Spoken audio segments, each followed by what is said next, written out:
What's going on, everybody? Non-CEDH Gaming here once again with another video, and today we are doing a deck tech on my Korvold Fake Cursed King EDH deck.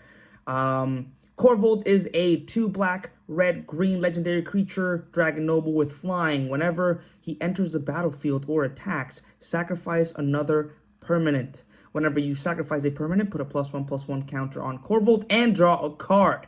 This is an amazing commander, a very powerful commander, usually built for CEDH. However, I do not consider this CEDH. I do consider this very high power EDH, anywhere between an 8 and a 9. There is one infinite combo. The engine is very consistent, but there's not as much as removal as you would have, as much interaction or instant speed interaction as you would have in a CEDH deck. There's no mana crypts, no jewel lotuses, no chrome moxes, no mox ambers, none of that. We're just, I wouldn't say it's wholesome, but I wouldn't say it's fully optimized, and that is by design. So Korvold itself focuses on sacrificing permanents for drawing, so value, and it gets its counters. It can either win by combat damage or by drawing out into your combo or whatnot. Food Chain is not in this deck, so it's not your typical build. But yeah, let's go ahead and delve in. Let's start with the creatures. We'll get a little sneak peek of what's coming up. But yeah, starting with the creatures, here we have Birds of Paradise, a green bird for 1, flying. Add 1 mana of any color to your mana pool. Plays ability as a mana source. One of the best mana dorks in the game, in my opinion. Here we have Ignoble Hierarch. It is a 1-drop for 1 green Goblin Shaman with Exalted, and it taps for 1 of our 3 colors. Next, we have Ragavan, Nimble Pilferer. He costs 1 red. Is a 2/1 Monkey Pirate. Whenever he deals combat damage to a player, create a treasure token. And you can also exile a top card of that player's library, and you may play that card this turn. And yeah, so with the treasures, you can, it's a little bit of card draw and ramping. It's a great card, and it has dash, which means you can just pay the 2. Comes in, has haste, and then bring it back up to your hand at the end step. Disciple of the Vault is a way for us to get pinging damage to our opponents whenever we sacrifice an artifact. It also counts for our opponent's artifacts, and because treasures are super duper prevalent in our format now, Disciple of the Vault is a must-have in this type of deck. Viscera Seer is a 1 black 1/1 vampire that says sacrifice a creature, scry 1, so he's a free sacrifice outlet. He is a very important piece in this deck because Korvold can only sacrifice on attack or ETB. We want to be able to get more sacrifice triggers more often than that, so we'll have a couple of those in here. Impulsive Pilferer is great for this deck. He's a Goblin Pirate, 1/1 for a red. When he dies, you create a treasure. That's awesome. And then he has Encore for 3 and a red, which means you exile this card from your graveyard. For each opponent, create a token copy of this card that attacks that opponent this turn if able. Gains haste, and you sacrifice him at the beginning of the next end step. Activate only as a sorcery. So you're going to pay 1, get a body that you can sacrifice to get a counter, draw, get a treasure, so you get your mana back. Then you spend 4, you get 3, repeat, you get 3 cards, like if Korvold is out, of course. Give me 1 second. Hey! My dog is literally playing with my deck boxes. Stop. I'm not going to cut that out. Let's move over to Bloom Tender, our 2 drops. It's Bloom Tender is an Elf Druid, 1/1 for a 1 and a green. He taps for each color among permanents you control. Add 1 mana of that color, so great ramp spell. Dockside Extortion is, of course, a 1/2 Goblin Pirate for 1 and a red. When ETBs, you get a treasure token for each enchantment artifact your opponents control. There is a infinite combo with this as well. Reassembling Skeleton is great for this deck. He is a 1/1 Skeleton Warrior for 1 and a black. You can pay 1 and a black to return him from the graveyard to the battlefield tapped. So you can just get death triggers, comebacks. He's not part of a combo right now, at least I don't think. I mean, he could be. Yeah, if I get infinite mana, he could be. So I guess he is. And Yuri, Master of Review, is a 1/1 human shaman for black and a red. And whenever you sacrifice a permanent, you put a +1/+1 counter on him. And when he dies, it deals damage equal to its power to any target. So why not have him in this? Blood Artist, of course, a 0/1 vampire for 1 and a black. Whenever it or another creature dies, even your opponent's creature, target player loses 1 life and you gain 1 life. Chatterfang Squirrel General is great in this deck. He will create a lot of fodder for your sacrifice outlets. So he is a 3/3 Squirrel Warrior for 2 and a green with Forest Walk. And if one or more tokens will be created under your control, those tokens plus that many 1/1 green squirrel creature tokens are created instead. So it's a replacement effect. And then you have pay a black, sacrifice X squirrels, target creature gets plus X minus X until end of turn. So this is a combo with a card we're going to be coming up here pretty soon, and I'll explain that combo when we get there. But every time we make a treasure, we get a squirrel. Every time we make any token, we make a squirrel, and then those squirrels can be sacrificed to keep the engine going. Tireless Provisioner, a 3/2 Elf Scout for 2 and a green, has landfall. Whenever a land enters the battlefield under your control, create a food token or a treasure token. So more tokens for us to sacrifice, more mana or card draw, as well as landfall. You know, we have 3 fetch lands in here, so that's going to be pretty good both for Korvold's sacrifice trigger as well as a landfall trigger on this guy. So yeah, everything is working out nicely. Eternal Witness, a 2/1 human shaman for 1 green. When he enters the battlefield, you may return target card from your graveyard to your hand. So a little bit of graveyard recursion. Sometimes we have to sacrifice things we don't really want to sacrifice, and this guy's here to get something back. Ophiomancer is a 2/2 human shaman for 2 and a black. At the beginning of each upkeep, if you control no snakes, create a 1/1 black snake creature token with Death Touch. So make sure you sacrifice that snake so you can continue getting value from this card. It's kind of like man, I forgot what that card's name is, but the one that makes fairy 1/1 flying fairies at the beginning of your upkeep. Well, that was in this deck, but I took it out. I prefer it on a body that I can sacrifice if need be. Korvold can sacrifice any permanent, but of course, we want to be able to sacrifice creatures with our others, such as Woe Strider, a 3/2 horror for 2 and a black. When she enters a battlefield, you create a 0/1 white goat creature token. You can sacrifice another creature to scry 1, which is awesome. Yeah, you can sacrifice that token just to start off. And then if you pay 3 black, you exile 4 cards from your graveyard, other cards from your graveyard, and you may cast this for its escape cause, and it comes in with 2+1/+1 counters.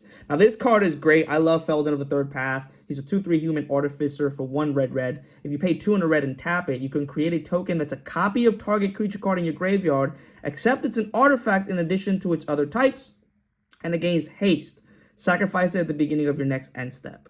So obviously we're going to sacrifice it before that to get value off of it. It's going to have haste, it's going to be able to attack, it's going to be able to tap, it's going to be able to do all those things. And not only that, but it's an artifact. So whenever it comes back, you sacrifice it. You know, if this guy, Disciple of the Vault is out, you're getting triggers, etc. So very nice in this deck indeed. Mayhem Devil is another pinger. It's a 3/3 devil for 1 black, red. Whenever any player sacrifices a permanent, Mayhem Devil deals 1 damage to any target, not just players. You can do damage to creatures, you can do all kinds of stuff. So that pretty much puts them against the fence. If they're playing treasure decks, they're in trouble. But if they're playing treasure decks, they are very likely playing that guy too, so watch out. Mahadi Emporium Master is a 3/3 cat devil for 1 colorless, black, and red. At the beginning of your end step, create a treasure token for each creature that died this turn. So we're going to be able to sacrifice creatures and get treasures at the end. Academy Manufacturer is a 1/3 assembly worker for 3. And if you would create a clue, food, or treasure token, instead create 1 of each. So this guy is excellent for us to get a bunch of tokens out. Now, Pitiless Plunderer is the 1 combo piece with Chatterfang. He is a 1/4 human pirate for 3 and a black. Whenever another creature you control dies, create a colorless treasure artifact token with, it's a treasure token. So the reason this goes infinite is because of Chatterfang's second ability, well, mixed with the first, of course. But Chatterfang's activated ability says you can pay a black, sacrifice X squirrels, target creature gets plus X minus X until end of turn. So if you have, let's say, 2 squirrels, and you pay a black, you sacrifice those 2 squirrels, you get 2 treasures. and you also get 2 squirrels back. Now you pay a black, and you rinse and repeat, and you have infinite death triggers. If I know there's a way for you to give the plus X minus X to one of the third squirrel, so you actually net 1 mana every time you do it, and then you get infinite mana. Right now in this video, I can't really think. If you guys know it, go ahead and write it down in the comments below. Let me think here for a second.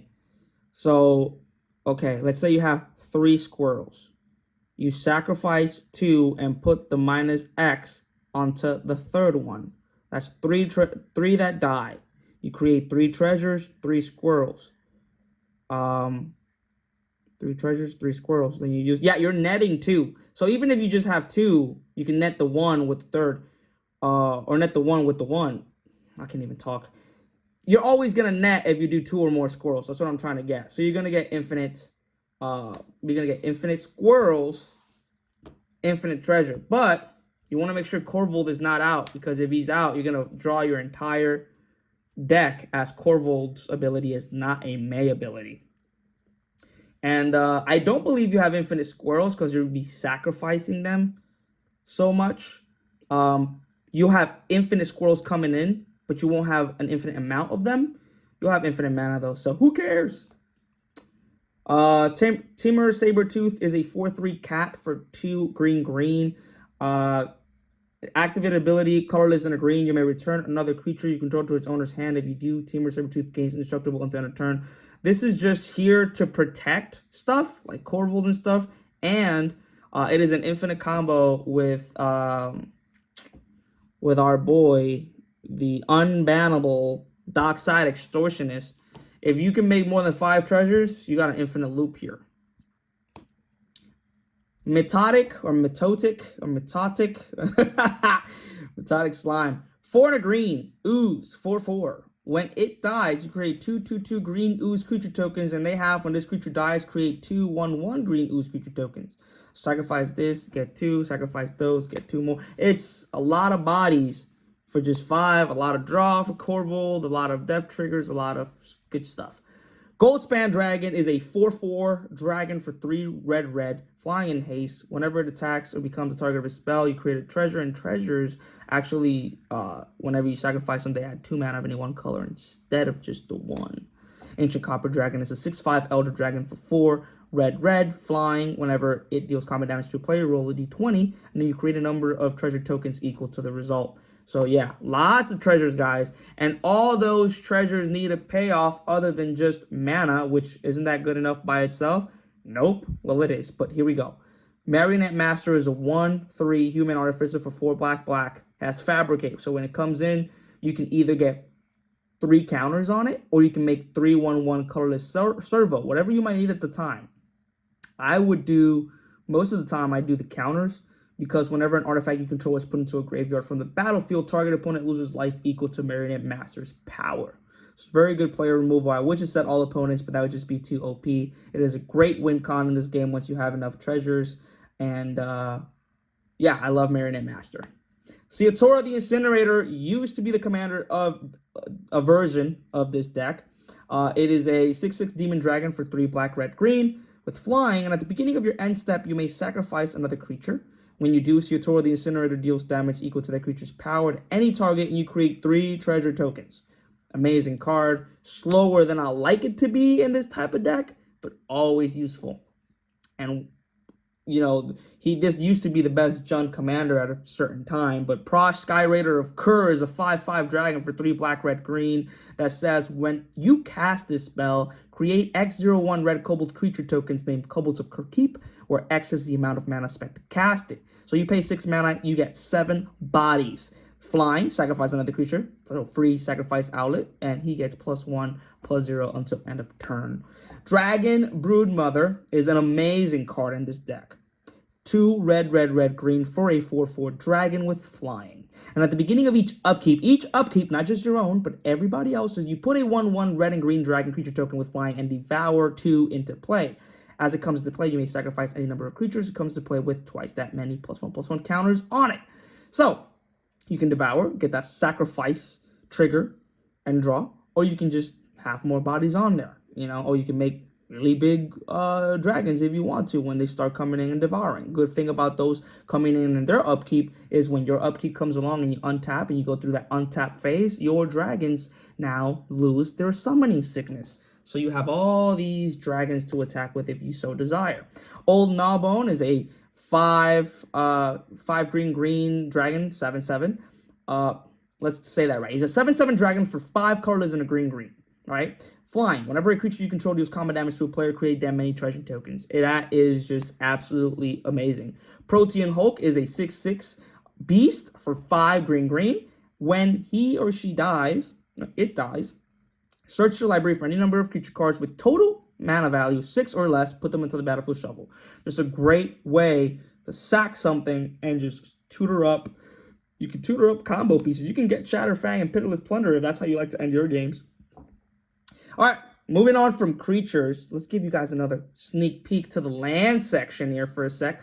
We have Sylvan Library, you know, a green staple. It's an enchantment for 1 and a green. You draw 2 additional cards during your draw phase. If you want to keep those 2 additional cards, you have to pay 4 life for each card that you keep. Other than that, you may put them back and just keep the 1 and not pay anything. Great card draw. It will deplenish your life rather quickly. Black Market Connections is another card that will deplenish your life rather quickly. It is an enchantment for 2 and a black, and it says at the beginning of your pre-combat main phase, choose 1 or more. So Contraband, create a treasure token, you lose 1 life. Buy Information, draw a card, you lose 2 life. Hire a Mercenary, create a 3/2 colorless shifter creature token with Changeling, you lose 3 life. Most of the time, if this comes down early, I will be paying the 6 every turn. Now, if Silver Library is out, of course, I'm not going to be paying 14 life every turn. That's just bonkers. But yeah, great card to have in any black deck, in my opinion. And here we have Doubling Season, a card that is very, very slow and clunky in many other decks. But in this particular deck, it is amazing because not only does our deck create tokens, but our commander gets a bunch of counters on there. So we're doubling those things up. We're having a lot of fun.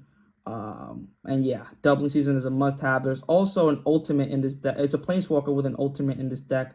If Doubling Season's out, it is going to be completely bananas. I am against mass land destruction, but this one, I'll stay away from doing it, but you guys will see when she comes up. Let's move into our removal package. This is not an instant speed removal card, but I love this card. It's Kenrith's Transformation, an aura for 1 and a green. You enchant a creature. When it enters, you draw a card, and the enchanted creature loses all abilities, and it's a green elf creature with base power and toughness 3/3. So you pretty much Oko a creature until this is destroyed. So when you do that to a commander, it can be devastating. And the drawing the card is just a plus. Infernal Grasp is our black instant for 1 and a black. Destroy target creature, you lose 2 life. Great, nice, quick, simple. Artifact Mutation is an instant removal spell for red and green. You destroy target artifact. It can't be generated. Put X 1 green, 1/1 green Saproling creature tokens to play where X is converted mana cost. I was thinking about changing this out for Hull Breach, which can destroy both an artifact and an enchantment. But I do like the creating the Saproling creatures, as it is very flavorful and very on theme. Assassin's Trophy is another instant removal spell for black green. Destroy target permanent and opponent controls. Control them, search the library for basic land card, put it to the battlefield, and shuffle their library. Chaos Warp is another removal instant 2 red. The owner of target permanent shuffles it into his library, then reveals the top card of the library. If it's a permanent card, put it onto the battlefield. Beast Within, I love this card. Instant 2 and green. Destroy target permanent. Its controller gets a 3/3 green beast creature token. Deadly Rollick is a free spell if your commander is out, and you exile that creature. Vandal Blast is our first removal / board wipe. It destroys target artifact you don't control, but if you pay 5 and overload it, you pretty much destroy all of your opponent's artifacts. Torment of Hellfire is a win con in this game, possibly, if you have enough mana. Even if you don't, it's still a great board wipe / pain-inducing card. Torment of Hellfire is a sorcery for X black. Repeat the following process X times. Each opponent loses 3 life unless that player sacrifices a non-land card, non-land permanent, or discards a card. So very powerful. Toxic Deluge is a sorcery for 2 black. It's an additional cost to cast. Toxic Deluge to pay X life. All creatures get -X on a turn. Blasphemous Act is a sorcery for 8 and a red, but it costs 1 less to cast for each creature on the battlefield, and it deals 13 damage to each creature. Here we're moving into the tutor package. Worldly Tutor is an instant for a green. You search your library for a creature card, reveal that card to all players, put it on top of your library, and shuffle. So you shuffle first and then you put it on top, of course. Vampiric Tutor is the same thing, but this time you pay 2 life and you search for any card. So you don't have to reveal it, by the way. Demonic Tutor is a sorcery speed. Vampiric Tutor that costs 2 and you put it on in your hand, don't pay the 2 life. So technically, it's not the same. Same, but different. All right, Diabolic Intent is saying the same thing as Demonic Tutor, but this time you have to sacrifice a creature in order to cast this card. So, sacrificing creatures, very on theme. Finale of Devastation is another win con. It is a sorcery for X green. Search your library and or graveyard for a creature card with converted mana cost X or less. Put it onto the battlefield. If X is 10 or more, creatures you control get plus X and gain haste until turn. This is absolutely bananas. Eldritch Evolution is another tutor, a sorcery for 1 green as an additional cost to cast Eldritch Evolution. Sacrifice a creature. What? Search your library for a creature card with converted mana cost X or less, where X is 2 plus a sacrifice creature's converted mana cost. Put that card into the battlefield, then shuffle your library and exile this card. Tooth and Nail is a great tutor because it costs 7, but if you entwine it and pay the 9, instead of just searching the library for up to 2 creature cards, revealing them and putting them into your hand, you look 2 creatures up in your library and you put them directly into play if you pay the 2 additional. Here we have the Reanimation package. It is not very intense, but I still love it. I find that if I add too many, they're kind of dead draws. I just draw them and I don't need them. But this amount is perfect in my opinion. We have Reanimate, the best reanimation spell in the game. You've got you pay 1 black and you can just put target creature card from a graveyard, any graveyard, onto the battlefield under your control, and you lose life equal to its mana value. Altar of Ball is an artifact that has it could be a sorcery with an adventure, which created a token. Oh, that's awesome. We're not doing that, but we could. Or you can just pay the 1 in the black to have this artifact that has pay 2 in a black, tap it, exile a creature you control. 99% of the time, we don't want to exile our cards, so we will exile a token, a creature token, and then you can return target creature card from your graveyard to the battlefield, and you activate only as a sorcery. Violet Get Recovery is a dual-faced card, so it could be a land, a green land on this other side, or it could be a sorcery for 2 and a green that says return target card from your graveyard to your hand. Victimize is a sorcery for 2 and a black. Choose 2 target creature cards in your graveyard. Sacrifice a creature. Token.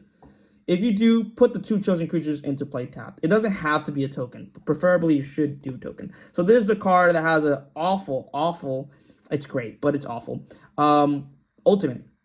Liliana Dreadhorde General is a planeswalker with 6 loyalty counters on it. 4 black. Whenever a creature you control dies, draw a card. Isn't that crazy?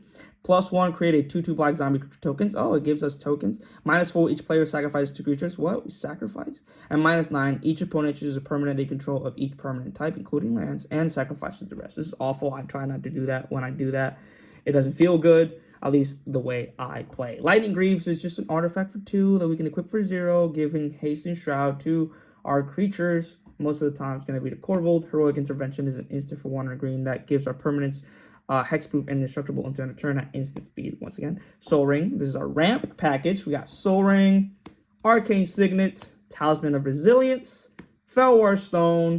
Now we got Nature's Lore to look for that 1/4 that comes in untapped. If, of course, it's an untapped land. If it's a Triome, then it just comes in untapped. Or if it's a shock land, you don't want a shock and it comes in, tapped. This would bring a basic forest untapped, or a shock land nature, which is shocking. Oh my god, I'm over explaining. But anyways, Ash's Altar is just a way for us to sacrifice creatures to get 2 colorless mana for 3 mana.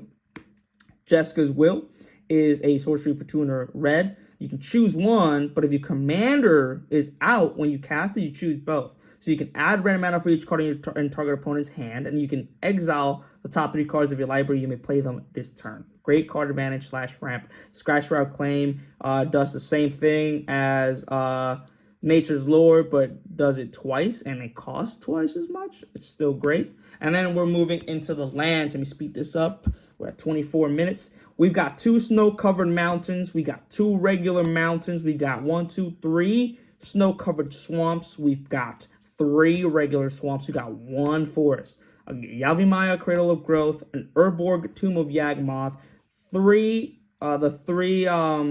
Shockland, Stomping Ground, Overgrown Tomb, Blood Crypt, 3 fetch lands with Foothills, Bloodstained Mire, Verdant Catacombs, 1 Triomes, Yatora's Proving Ground, Reflecting Pool. Field of the Dead is great in this deck as you have a lot of cards that have different names, and you're going to be creating a token which is very flavorful. Once again, Command Tower, Forbidden Orchard, Exotic Orchard, Undergrowth Stadium, Luxury Suite, Haunted Ridge, Dragon Skull Summit, Tainted Peak, and Sulphur Springs, and a Shadowblood Ridge. Alright guys, that was my deck tag for Korvold. We want to make a lot of tokens, sacrifice a lot of tokens for value and damage. We win by either combat damage, by pinging people, or by combo. Which, as you can see, we have an infinite mana combo, infinite death trigger combo, an infinite pinging combo, and with an infinite mana and a sack outlet, we can pretty much get the reassembling skeleton back infinite amount of times, and ping, and yeah, it's just like 3+ card combo. So unless you have the Sabertooth combo with I can't even think right now. Anyways, guys, thank you guys for watching, and I will see you in the next video.